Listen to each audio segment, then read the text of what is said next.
నమస్తే రమ్ గారు. నమస్తే జయ. రమ్ గారు, ఏదైనా సరదా కథ చెప్పుకుందాం రమ్ గారు ఈరోజు.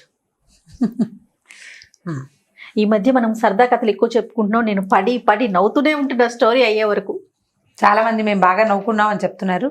అయితే ఒకళ్ళిద్దరికి ఇదేమిటి ఇలాంటి కథలు చెప్తున్నారు అనిపిస్తుంది. ఇప్పుడు కథ అంటే ఎప్పుడు నీతిదాయకమైన కథనే చెప్పగలమా? ఎప్పుడు నీతిబోధకంగానే చెప్తాం ఆ పిల్లలకి. నీతులు రోజు చెప్తే మీకు నచ్చుతుందా? వింటామా? స్ఫూర్తిదాయకమైన కథలు అప్పుడప్పుడు వినాలి, నీతిదాయకమైన కథలు అప్పుడప్పుడు వినాలి. అన్ని యాక్సెప్ట్ చేస్తే బాగుంటుంది. అంటే యాక్సెప్ట్ చేయొద్దు, వినండి, ఎంజాయ్ చేయండి. మీకు నచ్చకపోతే ఓకే. ఇప్పుడు ఎలాంటి పిచ్చి కథలో ఎంచైనా ఖచ్చితంగా నువ్వు తీసుకోగలిగితే ఏదో ఒక మంచి విషయం ఉంటుంది. మీరు తీసుకోవటం చేత కావాలి. అదే సమస్య. మీరు టాపిక్ ఎత్తారు కాబట్టి చెప్తున్నాను. యాజ్ ఏ హోస్ట్ గా, ప్రోగ్రామ్ ప్రొడ్యూసర్ నేనే కాబట్టి ఒక్కొక్కసారి కింద వచ్చే కామెంట్స్ కి వెంటనే రిప్లై చేద్దామా అనిపించి కూడా, సోషల్ మీడియా కదా రమ్మగారు, వెంటనే మనం చేసి వాళ్ళు చేసి కరెక్ట్ పద్ధతి కాదు కదా అన్నట్లుగా అనిపించి అనిపిస్తుంది కదా అని ఆగిపోవటం. కానీ కొన్ని కామెంట్స్ పెడుతున్నారు, ఇది అసలు మీకు అవసరమా, ఇది డిస్కస్ చేసే విషయమేనా అంటే అది ఎలా రిసీవ్ చేసుకోవాలంటే ఏ అంశం అయితే అవసరం అవుతుంది. ఏదైనా అవేర్నెస్ కోసం. ఇప్పుడు మీరు ఒక గెస్ట్ ఉన్నారు, మీరు అన్ని సబ్జెక్టుల మీద మీకు పరిజ్ఞానం ఉండబట్టే మీతో మేము చెప్పించుకుంటున్నాం. ఒక్క స్టోరీస్ కోసమేనా రమ్మగారు అన్ని విషయాలు చెప్పగలుగుతారు. అట్లాగే ఇంకో గెస్ట్ ఎవరైనా కాబట్టి వాళ్ళు ఆపోజిషన్ లో ఉన్నారు. ఇలాంటి స్టోరీస్ అసలు అవసరమా అంటే దానికి అసలు ఏం చెప్తాం, దానికి ఏం చెప్పలేదు. ఇప్పుడు ఇలాంటిది కాదు, ఎలాంటి పిల్లలకి రోజు ఒకటి చెప్పాలి కాదు రమ్మగారు. ఒక 52 అంతకు ముందు ఒక 74 years బామ్మగారు డెలివరీ అయ్యారు. అప్పుడు మీరు నాకు అందుబాటులో లేరు. తర్వాత మొన్న కూడా నాకు మీరు అందుబాటులో లేరు. వేరే మన ఇంకొక గెస్ట్ మన కల్పవల్లి గారితో చేసాం. అసలు ఇలాంటివి ఎందుకు డిస్కస్ చేస్తున్నారని ఒక 2-3 కామెంట్ చేశారనమాట. అలాంటివి చెయ్యొద్దు అనే ఆలోచనలో, అదే మనం విమెన్ రిలేటెడ్ సబ్జెక్ట్ కాబట్టి ఇలాంటి చెయ్యమాకంటే దీనివల్ల ఫ్యూచర్ లో వచ్చే మీ ఇబ్బందులు, ఈ రకమైన ఇబ్బందులు ఉంటాయని చెప్పి లీగల్ గా మాట్లాడాము. ఒక గైనకాలజిస్ట్ తో మాట్లాడించాం, ఒక మోటివేషనల్ స్పీకర్ తో మాట్లాడించాం, అలాగే కల్పవల్లి గారు కూడా మాట్లాడారు. దానికి ఇంకా మనం కామెంట్ పెట్టేస్తే ఎట్లా అలా చెయ్యొద్దు అనేది అంతే తప్ప. మామంటే ఓన్లీ స్టోరీస్ కోసమే లేదు కదా, అదే అన్ని విషయాలు కవర్ చేయాలి కదండి. అంటే హ్యూమన్ రిలేటెడ్ ప్రతి ప్రోగ్రామ్ ని, ప్రతి విషయాన్ని మనం మాట్లాడాల్సిందే. ఇప్పుడు ఇది మాట్లాడకూడదు అంటే వ్యర్థ పదార్థాలు ప్రపంచంలో ఏముండవు, అన్ని మనకు కావాల్సిందే. ఇవాళ మనం అసలు అవసరం లేదు ఈ మ్యాటర్ ఎందుకు అని అనిపిస్తే రేపొద్దున అదే మన మీదకి వస్తుంది. రావచ్చు కదా, పర్వాలేదు దాని మీద ఏం. అంటే ఇప్పుడు ఎవరు ఎలా కామెంట్ చేస్తారంటే వాళ్ళ మానసిక స్థితి ఉంటుందిలే. అంతే రమ్మగారు, వదిలేయటమే, చూసుకుని నవ్వుకోవటం. కథ చదివినప్పుడు లేదా విన్నప్పుడు మన తాలూకు భావావేశం ఎలా ఉంటుందో దాన్ని బట్టి కామెంట్ ఉంటుందని భావిస్తాను నేను. నాకైతే ఏమనిపిస్తుంది అంటే మామ్ ద్వారా ఒక అన్ని రకాల విషయాలకు సంబంధించిన పరిజ్ఞానం అందించాలనేది నా ఉద్దేశం. అది ఒక రమగారి ద్వారానే కావచ్చు, లేకపోతే కల్పవల్లి గారే, లేకపోతే సత్యవాణి గారు, లేకపోతే ఇంకొకరు అందరి ద్వారా మీ దగ్గర ఉన్న నాలెడ్జ్ ని మా ప్రేక్షకులకు అందించాలనేది. రైట్, అనుకోండి. అంతే. సరే, కథ అనుకున్నాం కదా. పూర్వం అంట, ఇది మరీ పూర్వం కాదులే, ఒక 700-800 సంవత్సరాల క్రితం పల్లెటూళ్ళలో మనం గాజుల మలారం వేసేవాళ్ళు. గాజుల మలారం ఏంటంటే ఇళ్లలో ఒక చిన్న ఫ్యాక్టరీ లేకుండా అక్కడ గాజులు తయారు చేసుకుని పక్క ఊళ్ళకి వెళ్ళి అమ్ముకోవటం. మలారం అంటే ఏంటంటే ఒక బ్యాగ్ సంచి లాగా ఉంటుంది. మనం ఒక గాజులైన కథ చెప్పాం, అలాంటిది అద్భుతమైన కథ ఇది. అది ఎంత అద్భుతమైన కథ, ఇదంతా సరదాగా ఉంటుంది. ఈ మల్లయ్య అని ఒక గాజుల మలారం ఆయన ఉన్నాడు. ఈయన ఏం చేసేవాడు, ఈ మలారాన్ని తయారు చేసుకుని ఒక పెద్ద బ్యాగ్ నిండా రకరకాల గాజులు ఏర్పరచుకుని పక్క ఊళ్ళలో అమ్మడానికి వెళ్ళేవాడు. అయితే ఏమైందట, ఇతను ఏం చేసేవాడు, కొంచెం మంచివాడు, ఇతను మెతకవాడు. అన్నం తీసుకెళ్ళేవాడు. ఇప్పుడు ఈ ఊరి నుంచి పక్క ఊరికి ఇప్పట్లాగా ఇది వరకు ఏమున్నాయి సాధనాలు, తిరగడానికి ఏం లేవు, రవాణా మార్గాలు లేవు, కాలినడకనే తిరగాలి. ఈయన కాలినడకలో ఈ ఊరు నుంచి ఆ ఊరు వెళ్ళి, ఆ ఊరు నుంచి ఇంకో ఊరు వెళ్ళి రాత్రికి తిరిగి వచ్చేవాడు. 3-4 ఊళ్ళు కవర్ చేసుకుని. ఈ మధ్యలో తినడానికి భార్య అన్నం ఏదో కట్టించేది. ఇతను ఏం చేసేవాడంటే తనకి సరిపడా అంత మాత్రమే కాకుండా ఇంకో ముద్ద ఎక్కువ తీసుకెళ్లేవాడు. దారిలో ఎవరైనా నడక తోడు అవసరం కదా, అడవుల్లో చిట్టడవుల్లో తిరగాలి. ఈ ఊరించి ఆ ఊరు వెళ్ళే వాళ్ళు కనపడతారు. వాళ్ళతో వెళ్తూ మధ్యాహ్నం 7-2 భోజనాలకి ఎక్కడైనా అన్నం తినడానికి ఆగామనుకో, అవతల వాడి దగ్గర అన్నం లేకపోతే, అందుకని ఒక ముద్ద ఎక్కువ పెట్టవే, కావాలంటే నేను ముద్ద తక్కువ తిని అవతల వాడికి ఇంకో ముద్ద ఎక్కువ పెడతాను అనేవాడట. అంత అన్నం పట్టుకెళ్ళి ఏదో ఒక కూర పచ్చడో వేసేది, కాస్త మజ్జిగ చిన్న దాంట్లో కాస్త మజ్జిగో ఏదో పట్టుకెళ్ళేవాడు. వెళ్తూ ఉండేవాడు. కొన్ని రోజులు అలా తిరుగుతూ ఉండేవాడు. ఒక రోజు ఏమైందట, ఓ రామాపురం ఊరు నుంచి వచ్చేటప్పుడు మధ్యాహ్నం ఎవ్వరూ తోడు దొరకలే అతనికి. మంచి ఎండాకాలం. అయితే ఏమైంది, బాగా ఎండగా ఉంది. ఇతను ఏం చేశాడు, మామూలు చెట్ల దాకా కాకుండా దూరంగా ఒక మర్రి చెట్టు ఉందట. సాధారణంగా ఈ పాటసారులు వాళ్ళు ఇలా ఏకాంతంగా ఎవరు లేనప్పుడు మర్రి చెట్ల జోలికి వెళ్ళరు. ఇతను ఏమనుకున్నాడు, ఈ ఎండ మాడిపోతుంది, చిన్నపన్న చెట్లు చాలవు, మర్రి చెట్టు కింద అయితే హాయిగా ఉంటుంది, చల్లగా ఒక గంట కొనుక్కు తీయచ్చని ఏం చేశాడు, ఆ మర్రి చెట్టు కిందకి పోయాడు. ఒక్కడే, తోడు లేకుండా కూడా అడవుల్లో ఒంటరిగా చెట్ల కింద కూర్చుంటే కష్టం అని భయాలు ఉండేవి అప్పట్లో. ఈ మర్రి చెట్టు కింద కూర్చున్నాడు. సరే, అన్నం తిన్నాడు. ఎండాకాలం కదా, అన్నం చెల్లల. ఎండాకాలం వేసరికి మంచినీళ్ళు తాగేస్తాం, మజ్జిగ తాగేస్తాం, నీ అన్నం చెల్లదు, అన్నం ఎక్కువ తినలేకపోతాం మధ్యాహ్నం.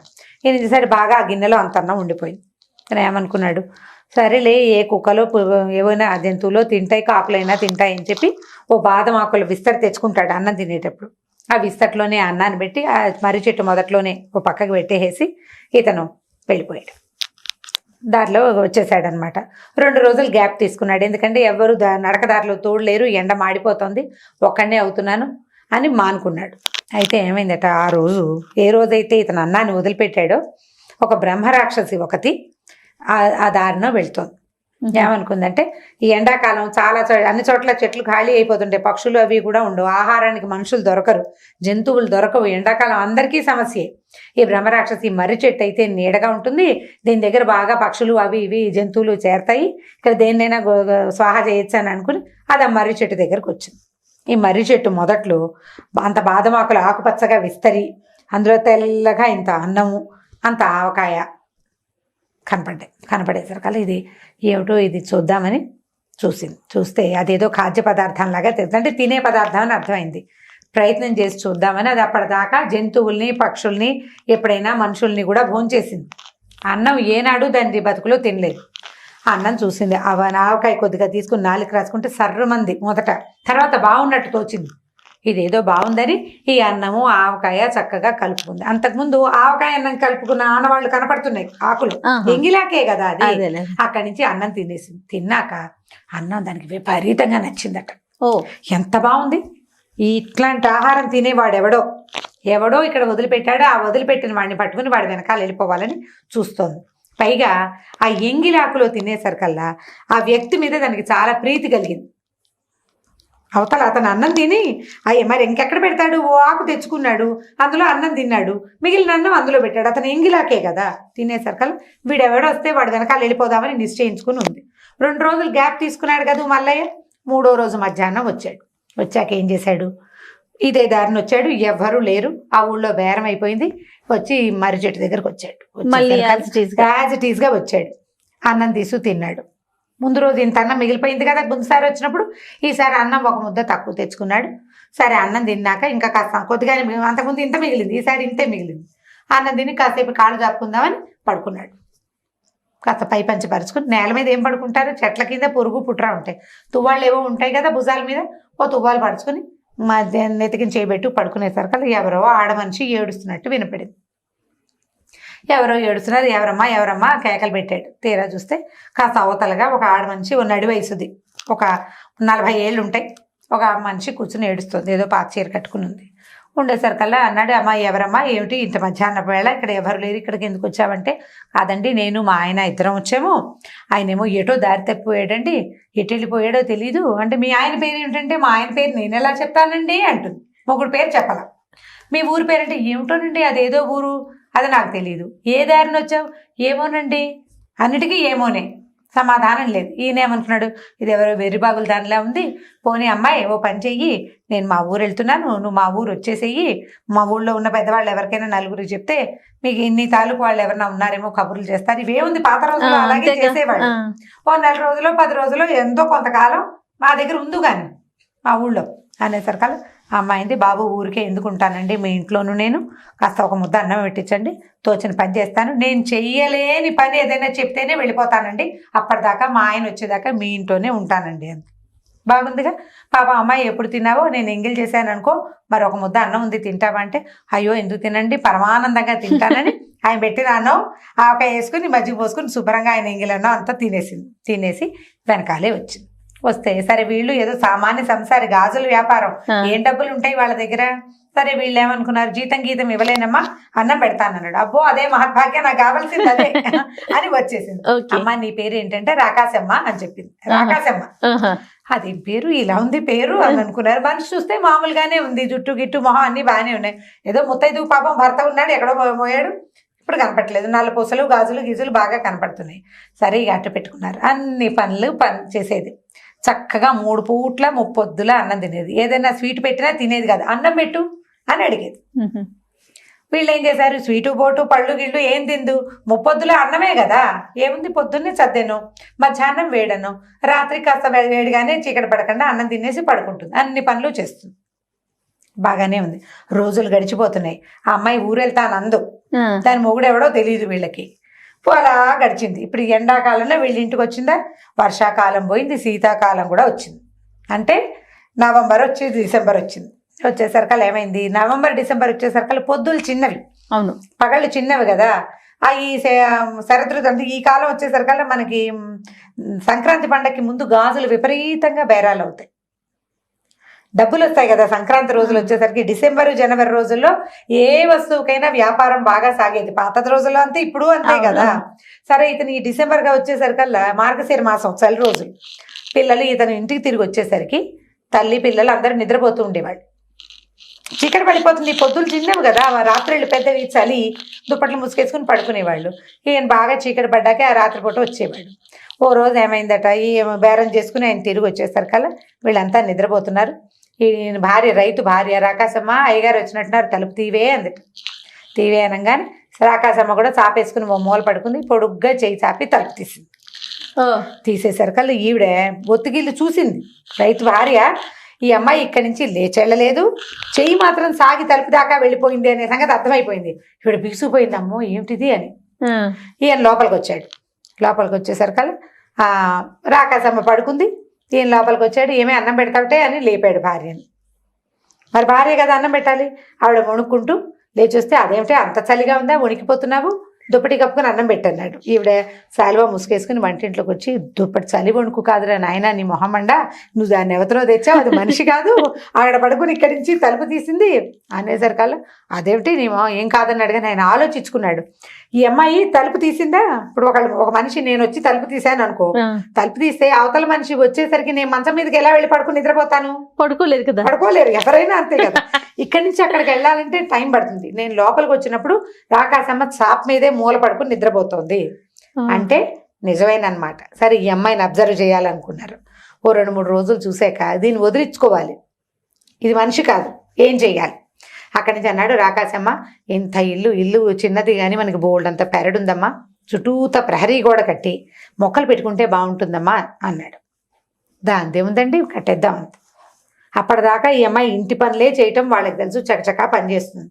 ఒక గొయ్యి తవ్వి మట్టి తీసి దాంట్లో ఆవు పేడ అవి ఇవి కలిపి ఇటుకలు తయారు చేసి స్వయంగా కాల్చి ప్రహరీ గోడకి గొయ్యి తీసి ప్రహరీ గోడ కట్టేసింది ఈ రాకాశమ్మ. ఓకే, ఎప్పుడైతే మనం ఆడవాళ్ళు ఒక్కళ్ళే ఈ పనులు చేయలేరు, మగవాడి సహాయం లేకుండా ఈ అమ్మాయి ఈ పని చేస్తుందంటే ఇదేదో మామూలు మనిషి కాదు అనే సంగతి ఊళ్ళో జనాలకు కూడా అర్థమైపోయింది. ఇది అద్భుతం కాదు, ఏదో విపరీతం అని. అద్భుతంగా తోచటం లేదు, అద్భుతాలు వేరు కదా, అద్భుతాల్లో నాజుకుతనం ఉంటుంది, ఇది రాక్షసత్వం నాకు కనపడుతోంది. అక్కడి నుంచి అందరూ గమనించారు, చూస్తున్నారు. ఇది చకచక 1-10 రోజుల్లో ఇటుకలు కాల్చేసింది, బట్టిలాగా వేసేసి ఆ ఇటుకలన్నీ పెంచి ప్రహరీ గోడ వేసేసి గొప్పలు ఇవి దవి పాదులు దవి మొక్కలు పెట్టింది. ఈయన అన్నాడు, అమ్మాయి ఇంత చిన్న చిన్న మొక్కలు ఎప్పటికి పెరుగుతాయి, అమ్మాయి పెద్ద మొక్కలు పెట్టుకుంటే బాగుంటుంది అన్నాడు. చేయలేరు కదా, పెద్ద మొక్కలు ఎలా చేస్తారు, ఇంత మొక్కని పెద్దది ఎవరైనా ఎట్లా చేస్తారు, చేయలేకపోతారు కదా అని ఊహించాడు. దాందేవుందయ్య గారు మనం తెచ్చుకోమని పక్కన అడవిలోకి వెళ్ళి పెద్ద పెద్ద మొక్కలు తీసుకొచ్చి ఇక్కడ పెట్టి, చూసారా పెద్ద మొక్కలు పెట్టాను అని. ఎవరి తోటలోంచో జామ చెట్టు, ఇంకెవరి తోటలోంచో అరటి చెట్టు కూడా పట్టుకొచ్చేసింది. ఈ చెట్లన్నీ వచ్చేసరికి ఊర్లో వాళ్ళకి తెలిసిపోయింది బాగా దీని సంగతి. వాళ్ళందరూ నువ్వు ఈ ఊరన్నా ఖాళీ చేయి, లేదా ఆ అమ్మాయినన్నా పంపించేయి, ఇలాంటి విపరీత ప్రవృత్తి ఉన్న వాళ్ళని ఊళ్ళో ఉంచుకుంటే నీకు ప్రమాదం, మాకు కూడా ప్రమాదమే. విరుచుకు తింటే ఊరి మీద పడి, అంతేగా, నువ్వు వెళ్తావా దాన్ని పంపించేస్తావా అన్నారు. ఏం చెప్పినా చేసేస్తుంది, చెయ్యలేని పని చెబితేనే అది వెళ్తానంది. ఏ పని చెప్పినా చేసేస్తుంది. సొంత ఇల్లు, ఏదో కాస్త పొలం పుట్రా చిన్నవి ఉన్నాయి, 1-2 గొడ్లు ఉన్నాయి, పాలు తీసేస్తుంది, గేదెలు గడిగేస్తుంది, చెరువుకి వెళ్ళిపోతుంది, నీళ్లు తెచ్చేస్తుంది, సమస్తమైన పనులు చేసేస్తుంది. ఎలా దీన్ని? సరే ఇంతలో ఏమైంది, రోజు ఆలోచిస్తున్నారు బుర్ర బాదుకుని ఏం చేయాలో తెలియక. ఒక రోజట ఓ పిల్లి ఓ ఎలుకని తరుగుతోంది. మామూలుగా కనిపిస్తాయి కదా, ఇప్పుడు పెద్ద చిన్న ఇల్లుండి విశాలమైన ప్రాంగణాలు ఉంటే ఎలకలు, ఉడతలు అలా రకరకాల చిన్న పొన్న జంతుజాలం కనపడుతుంది. ఈ పిల్లి కాస్త పరిగెడుతోంది ఎలుకని పట్టుకోవడానికి. ఆ ఎలుక తుర్రుమని ఒక చిన్న కంతలోకి దూరిపోయింది. ఈ రైతు కొడుకు ఆఖరి వాడు ఒక 4 ఏళ్ల పిల్లాడో 3 ఏళ్ల పిల్లాడు ఉన్నట్ట. రాకసమా రాకసమా ఎలుకని తేవే అన్నట్ట. అనేసరికి అదెంత పని, నేను చేయలేనా ఏమిటని చిటుక్కుని ఇంత రాకాసమ్మా ఇంత చిన్నదైపోయి ఎలుక కన్నంలోకి వెళ్ళింది. వెళ్ళంగానే ఈ రైతు ఏం చేశాడు, దొరికిందిరా ఛాన్స్ అని గబగబా ఒక గంపెడి మట్టి తెచ్చి ఆ కన్నంలో పోసేసాడు. అది బయటికి రాలేదు ఇంకా. దాన్ని బాగా మెత్తేసి చిల్లు పూడ్చేశారనమాట పూర్తిగా. ఈ వెచ్చని రాకాసమ్మ ఆ తవ్వుకు బయటికి రావడం దాని వశం అయ్యే పని కాదు. ఇక అలా వెళ్ళిన రాకాసమ్మ ఇంకా మళ్ళీ ఇంటికి రాకుండా అక్కడ వెళ్ళిపోయింది అనమాట. ఆ తర్వాత ఇటు రోడ్ల మీద ఎక్కడైనా కనపడిన వాళ్ళని తెచ్చుకోకూడదు, అదెవరో బ్రాహ్మణ కథలాగా అని తెలుసుకున్నారనమాట వాళ్ళు. ఇంకా ఎప్పుడు ఆయన జాగ్రత్తగా మర్రి చెట్ల దగ్గర అక్కడ అన్నం వదిలిపెట్టేవాడు కాదు. వదిలిపెడితే ఇగో ఇలాంటి వచ్చేస్తుంది. అందుకని మన వాళ్ళు ఏం చెప్పేవాళ్ళు అంటే, ఇప్పటికి కూడా చెప్తారు జయ, ఆడపిల్లలు జుట్లు విరబోసుకుని తిరగకూడదని, ఏమైనా చెట్ల కింద కూర్చొని తినకూడదని చెప్తారు. మనం చెట్టు కింద సంవత్సరంలో ఒక్కసారే తింటాం. అవును, ఈ కార్తీక మాసంలో మాత్రమే. ఆ రోజులోనే, అది కూడా పగళ్ళు. రాత్రిళ్ళు తినకూడదు, ఆహారాన్ని విడిచిపెట్టకూడదు. అవన్నీ పాత రోజులు ఎందుకు నియమాలు ఉండేవి, ఇలాంటివి ఏవో జరిగేవి బహుశా, అందుకని ఇవి చేయకూడదు అంటారు. జుట్టు విరబోసుకుని తిరిగినా కూడా బాగా అందంగా కనపడతారని, వాళ్ళతో పాటు వచ్చేస్తారని అట్లా చెప్పేవాళ్ళు. నిజమా కాదా అనేది మనకు తెలీదు, కాకపోతే ఇదేదో మంచిది కాదు, చేయకూడదు అని చెప్పి ఈ కథ. చాలా బాగుంది రమ్మగారు, సరదాగా ఉంది కదా. చాలా చాలా బాగుంది, నవ్వుకోవటానికి, పిల్లలకి చెప్తానికి కూడా చాలా బాగుంటుంది. ఓకే రమ్మగారు, ఇంకొక స్టోరీతో మళ్ళీ కలుద్దాం. ఓకే, నమస్తే.